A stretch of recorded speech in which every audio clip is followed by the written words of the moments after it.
Welcome to the Canadian Beef Cattle Podcast, presented by the Beef Cattle Research Council. The most popular content from beefresearch.ca, available on the go. Before we get into today's episode, a quick message from the BCRC.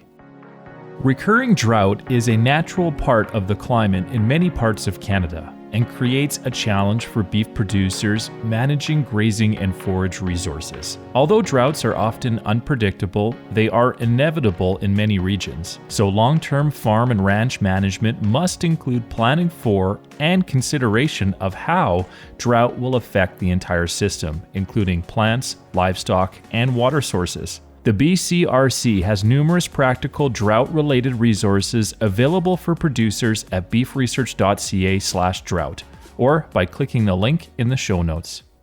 This episode features the BCRC Science Director, Dr. Reynold Bergen. Hi there, I'm Reynold. This Research on the Record article originally appeared in the May 2024 issue of Canadian Cattleman magazine.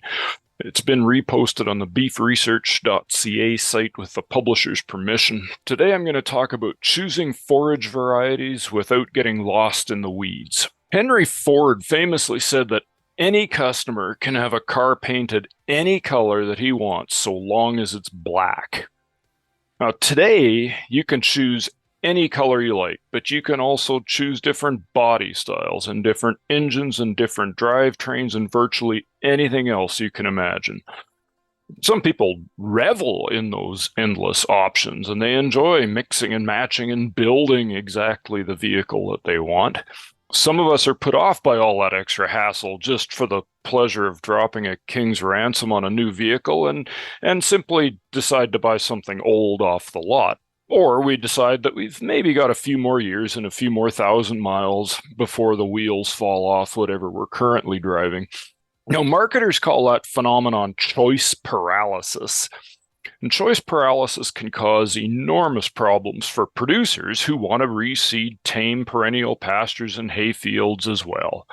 Forage production typically declines as tame pastures get older, especially if moisture or fertility or grazing management have been iffy. Over time, legumes die out and less desirable species like bluegrass or dandelions and thistles increase. And eventually, it no longer resembles that alfalfa grass mix that was originally seeded. But reseeding forages is costly and it can be risky, and it's not always easy to know what forages or which varieties to seed next. The Canadian Food Inspection Agency no longer requires experimental yield or quality or agronomic data before they'll register a new variety anymore. So oftentimes the only information that is available is data that comes from the breeder or from the seed company. It's usually based on a limited number of sites and information that compares new varieties to some historical control variety that may or may not be the current standard. So how are you supposed to know what to seed? You might be tempted to buy an off-the-shelf forage seed mix and hope that some of the seed in that blend is actually going to germinate and establish and grow where you need it to. But off-the-shelf mixes often weren't designed to meet your precise needs. They were designed with some sort of average operation in mind, and typically they were designed to meet a price point. And if that retail one-size-fits-all solution doesn't fit the needs of your situation, then the germination, the emergence, and the establishment may suffer, and it leaves you back at square one and dollars behind. So sorting out what forage species and blends might work for your situation is difficult. It's going to depend on the soil zone, the ecoregion, the soil texture, the soil pH, and salinity conditions. It's going to depend on whether you want to use it for hay or pasture or both. Head-to-head comparisons of different forage varieties can be hard to find, and they're often very site-specific. Recommended seeding rates will vary because different forage species often have different seed sizes. And seeding rates will also vary depending on whether you're seeding into an existing stand and how you're doing that, or whether you're starting a whole new stand on bare soil. What weeds are you dealing with, and what's the best strategy to deal with them in a mixed stand? you can find answers to all of those questions and more, but if you need to find those answers yourself and figure out which answers are credible and which answers are relevant to your soil type and landscape and climate, and then piece them all together by yourself, that's a lot of work. And it might be easier to just leave that old pasture or hay stand alone and continue to complain about the yields. Now, the good news is that some solutions to this challenge do exist. So in the early 2000s, Saskatchewan developed a dryland forage species selection tool. And in 2014, the Peace region of BC developed a forage tool. And those were developed to help producers make an informed choice about what perennial species were suitable for their specific combination of soil type, salinity conditions, and production and management systems in Saskatchewan and northeastern BC. And those tools were well received, but they really didn't help producers elsewhere in Western Canada. So in 2018, the BCRC funded a project that was led by the Saskatchewan Forage Council to put those existing Saskatchewan and BC tools together and expand them to include additional forage varieties that were suited to regions and soil types and climatic conditions all across Western Canada.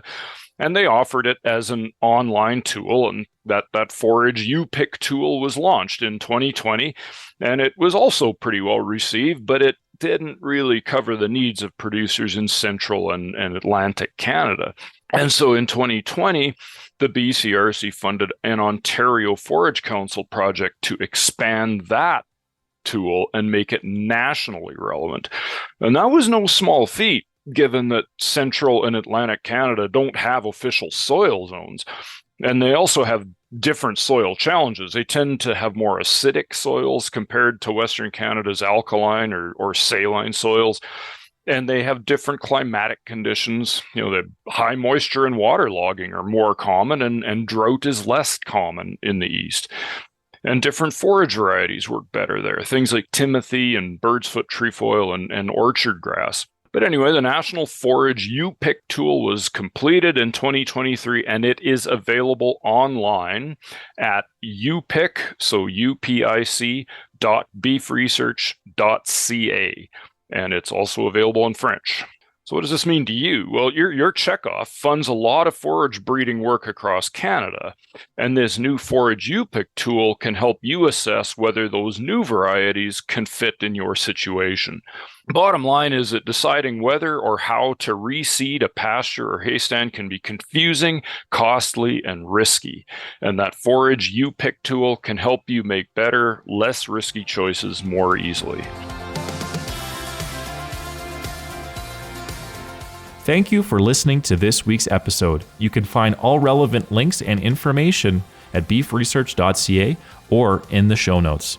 The Beef Cattle Research Council is funded by the Canadian Beef Cattle Checkoff and strives for excellence in the production of Canadian beef, cattle, and forage through research, innovation, and extension. Tune in every Tuesday as the Canadian Beef Cattle Podcast delivers straightforward insights, expert information, and a wealth of practical knowledge for Canadian beef producers. Subscribe now.